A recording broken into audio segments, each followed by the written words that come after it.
இகாமத்து சொல்லப்பட்டுட்டு ஆனா இமாம காணும். ரசூலுல்லாஹ் சொல்லுவாங்க, நீங்க இகாமத் சொல்லப்பட்டு என்னை காணாமல் நீங்கள் சப்புக்கு வந்து விட வேண்டாம்.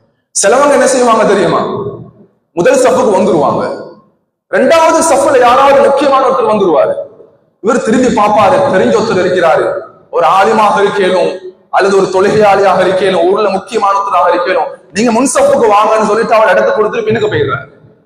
மிக முக்கியமான இது தவறு, இது நம்ம செய்யற தவறு. துனியாவுடைய காரியங்கள் ஆகிரத்துடைய காரியங்கள் இருக்குது, என்னோட தொழில் பிசினஸ்ல விட்டு கொடுங்க, அது பிரச்சனை இல்லை. நாங்க நன்மையான காரியங்கள் ஒரு பொழுது விட்டுக்கூடக் கூடாது. அல்லாஹ் தஆலா குர்ஆன்ல தெளிவுபடுத்தும் பொழுது வஇதா காமு இல ஸலாத்தி காமு குஸாலா, மனிதர்கள் தங்களுடைய தொழுகைக்காக வேண்டி எழுந்து நின்று விட்டால் அதிகமானவர்கள் தங்களுடைய தொழுகையில் சோம்பேறிகளாக இருக்கிறார்கள். குர்ஆன் பேசுகிறது.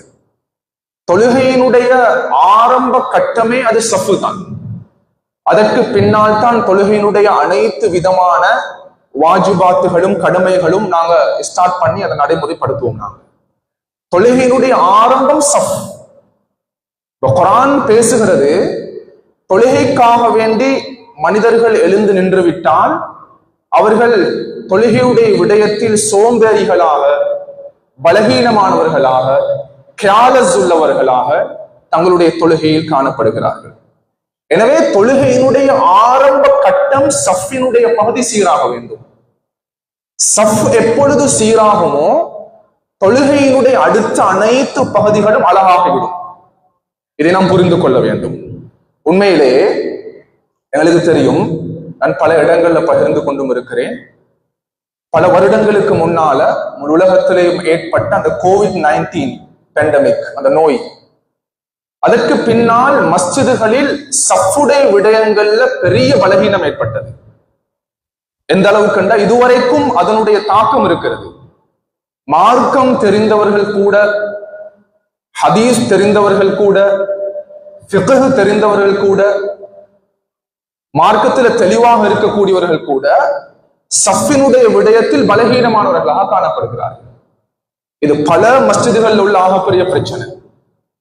நாங்க இதை லேசாக எடுத்துக்கொள்ள கூடாது.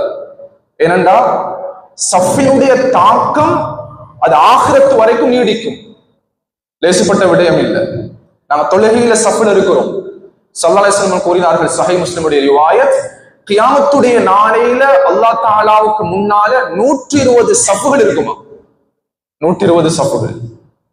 120 சஃபும் நபி ஆதமுடைய உம்மத்திலிருந்து ரசூலுல்லாஹுடைய உம்மத்து வரைக்கும் முழு சமுதாயமும் 120 சஃபுகள் நின்று கொண்டிருப்பார்கள். ஸல்லல்லாஹு அலைஹி வஸல்லம் கூறினார்கள், என்னுடைய உம்மத் ஹாதிஹில் உம்மா மின்ஹா, 120 சஃபுகள்ல 80 சஃபுகளை என்னுடைய உம்மத்தாளர்கள் இடம் பிடித்துக் கொள்வார்கள். மீதமுண்டான 40 சஃபுகள் தான் ஏனைய உம்மத்தாளர்கள், நபி ஈசா அலைஹிஸ்ஸலாமுடைய உம்மத்து வரைக்கும். ரசூலுல்லாஹுடைய உம்மத்தாளர்களுக்கு 80 சஃபுகளுடைய இடங்களை அவர்கள் பிடித்துக் கொள்வார்கள். சஃபினுடைய தாக்கம் மஸ்ஜிதினுடைய சஃப்ல இருந்து அதனுடைய பிரதிபலிப்பு ஆகிரத்து வரைக்கும் நீடிக்கும். இதனால நான் ஒரு விடயம் நான் பல இடங்கள்ல சொல்லிருக்கிறேன் என்னன்னா, இன்றைக்கு சமூகத்துல பல பிரிவுகளாக, பல குரூப்புகளாக, பல பகுதிகளாக இன்றைக்கு முஸ்லிம்கள் பிரிஞ்சு பிரிஞ்சு பிரிஞ்சு ஊர்களுக்குள்ளாலையும் கிராமங்களுக்குள்ளாலையும் இருக்கிறதுக்குரிய அடிப்படையான உள்ரங்கமான ஷரியா ரீதியான ஒரு காரணம் என்னன்னா, தொழுகையினுடைய சஃப்ல சீராக இல்லை. ரசூலுல்லாஹுடைய ஹதீஸ் இருக்குது, சஃபை சீராக்குங்கள், இல்லாவிட்டால் உங்களுடைய உள்ளங்களுக்கு மத்தியில் பிளவு ஏற்படும். ஒற்றுமை இல்லாதத்திற்கும் முஹப்பத் இல்லாதத்திற்கும் குடும்பங்களுக்கு மத்தியில், உறவுகளுக்கு மத்தியில், சமூகத்துக்கு மத்தியில அடிப்படையான அம்சங்கள் ஒன்று சஃபு. கண்ணியமானவர்களே, எனவே இதனால் தான் ஒரு மனிதன் சஃபை நோக்கி அவன் வரும் பொழுது தொழுகையில் 5 விதமான ஒழுக்க முறைகளை, 5 விதமான வழிகாட்டல்களை, 5 விதமான சுன்னாக்களை மார்க்க அறிஞர்கள் ஹதீஸுடைய பார்வையை நம்மவர்களுக்கு முன்வைத்திருக்கிறார்கள். சஃப்ல எப்படி நிக்கணும், சஃபினுடைய முறைகளை எவ்வாறு அமைத்துக் கொள்ள வேண்டும். கண்ணியமானவர்களே, அதுல முதலாவது பகுதி, நாங்க சஃபுக்கு எப்படி வரணும் நாங்க புரிஞ்சுக்கொள்ளணும். அது பெரும்பாலும் அதான் சொல்லப்பட்டு விட்டால் நாங்க மஸ்ஜிதுக்கு சமூகம் தந்துருவோம். 10 நிமிடம் 15 நிமிடங்களுக்கு முன்னால் வந்து தொழுகையுடைய பரதான தொழுகையுடைய முன் சுன்னத்தை நிறைவேற்றி விடுவோம். நாங்கள் அமர்ந்து கொண்டிருப்போம் மஸ்ஜிதுல.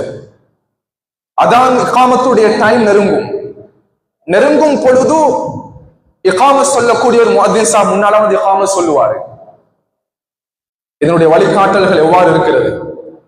நாம் சஃப்ல ஒவ்வொரு இடங்களிலும் தொழுகையில செதறி உட்கார்ந்து கொண்டிருப்போம். தொழுகையுடைய மஸ்ஜிதுல எப்பொழுது இகாமத் சொல்லப்படுகிறதோ மார்க்க அறிஞர்கள் தெளிவுபடுத்துகிறார்கள், இகாமத் என்பது முழுமையாக நிறைவு பெற்ற பிற்பாடு பஅத ஃபராகில் இகாமத் எப்பொழுது முடிவடைகிறதோ அதற்கு பின்னால் மஸ்ஜிதுக்குள்ளால் ஆங்காங்கே இருக்கக்கூடிய முஸ்லிம்கள் தங்களுடைய சஃப்பை நோக்கி சமூகம் தருவார்கள்.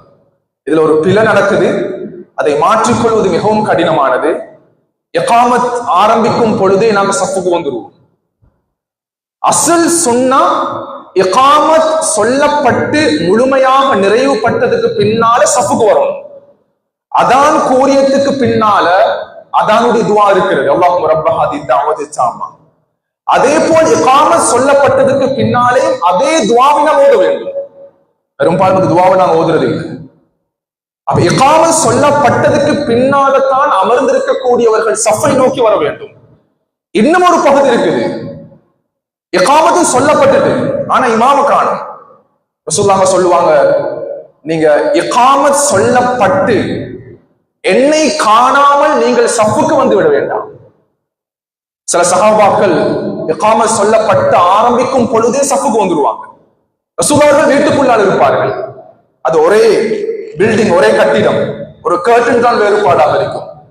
இகாமத் சொல்றதுக்கு முன்னால் நபியவங்க சில சந்தர்ப்பங்கள் வந்துருவாங்க, அல்லது நபியவங்க வீட்டுக்குள்ள இருப்பார்கள். ரசூலுல்லாஹ் சொன்னாங்க, நான் எப்பொழுது மஸ்ஜிதுக்காக வேண்டி வெளியே வருகிறேனோ அப்பொழுது நீங்க சஃப்புக்கு வாங்க. 2 விடயம் இருக்குது. முதலாவதாக இகாமத் பூர்த்தியாக நிறைவு செய்யப்பட்டதுக்கு பின்னால சஃப்புக்கு வரணும். அதே கட்டத்துல இமாமை காணவில்லை என்றால் யாரும் சஃப்புக்கு வரக்கூடாது. சில சந்தர்ப்பங்கள் அப்படி நடக்கும். ரசூலுல்லாஹுடைய காலத்துல வந்து அது எப்ப இகாமத் சொல்றதுக்கு முஅத்தின் சாஹிப் ரெடி ஆகுவாரோ அந்த இடத்துல ரசூலுல்லாஹுடைய அனுமதி எடுத்துக் கொள்வாங்க. இந்த காலத்துல அப்படி இல்லை. ஒரு ஷெட்யூலுக்காக முறைமைக்காக வேண்டி இகாமத் டைம் போடப்பட்டிருக்குது மஸ்ஜிதுல. அது நாங்க 10 நிமிடம் 15 நிமிடம் அந்த எப்பக்குள்ள இகாமத் வந்து சொல்லப்பட்டு விடும். நாங்க பழக்கப்பட்டுட்டோம். அது ரசூலுல்லாஹுடைய காலத்துல வந்து நபியவங்க சமூகம் தந்தால் தான் இகாமத் சொல்லப்படும். அந்த முறைமை அதுதான் அழகிய சுன்னா. இன்றைக்கு அந்த ஷெட்யூல நாங்க மக்கள் சரியாக முறையில மஸ்ஜிதுக்கு வரணும்ன்றதுக்காக இகாமத் நேரம் என்று சொல்லப்பட்டிருக்குது. எனவே இந்த விடயத்துல நாங்க மிகவும் கரிசனை செலுத்தணும். அப்ப சஃப்ல இருந்து இகாமத் சொல்லப்பட்டதுக்கு பின்னால இமாமை கண்ணால் பார்த்ததுக்கு பின்னால நாங்க சஃப்ல வந்து எல்லாரும் நிற்க ஆரம்பிச்சிருக்கோம்.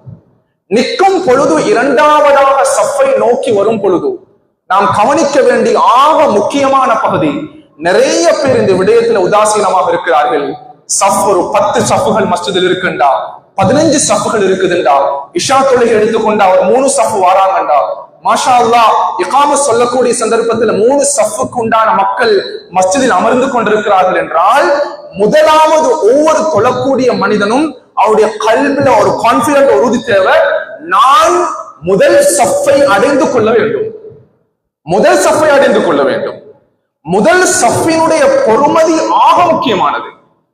முதல் சஃப்பை நோக்கி நாம் வரக்கூடிய சந்தர்ப்பத்தில் இதில் மிக முக்கியமான சுன்னா விடுபடுகிறது. முதல் சஃப்லையும் இமாமுடைய வலது பக்கத்தை தேர்வு செய்து கொள்ள வேண்டும். இமாமுடைய வலது பக்கம் ஆக முக்கியமான சுன்னா. இமாம் இந்த இடத்துல இருக்கிறாரண்டா இமாமுடைய வலது பக்கம் மிக முக்கியமான பகுதி. கனிமானர்களே, சிலவங்க என்ன செய்வாங்க தெரியுமா? முதல் சஃப்புக்கு வந்துருவாங்க, 2வது சஃப்ல யாராவது முக்கியமான ஒருத்தர் வந்துருவாரு. இவர் திரும்பி பார்ப்பாரு, தெரிஞ்ச ஒருத்தர் இருக்கிறாரு, ஒரு ஆலிமாக இருக்கேனும் அல்லது ஒரு தொழுகையாளியாக இருக்கேனும், ஊர்ல முக்கியமான ஒருத்தராக இருக்கேனும், நீங்க முன் சஃப்புக்கு வாங்கன்னு சொல்லிட்டு அவர் இடத்தை கொடுத்துட்டு பின்னுக்கு போயிடுறாரு. மிக முக்கியமான இது தவறு. இது நம்ம செய்யற தவறு. துனியாவுடைய காரியங்கள், ஆகிரத்துடைய காரியங்கள் இருக்குது. என்னோட தொழில் பிசினஸ்ல விட்டு கொடுங்க, அது பிரச்சனை இல்லை.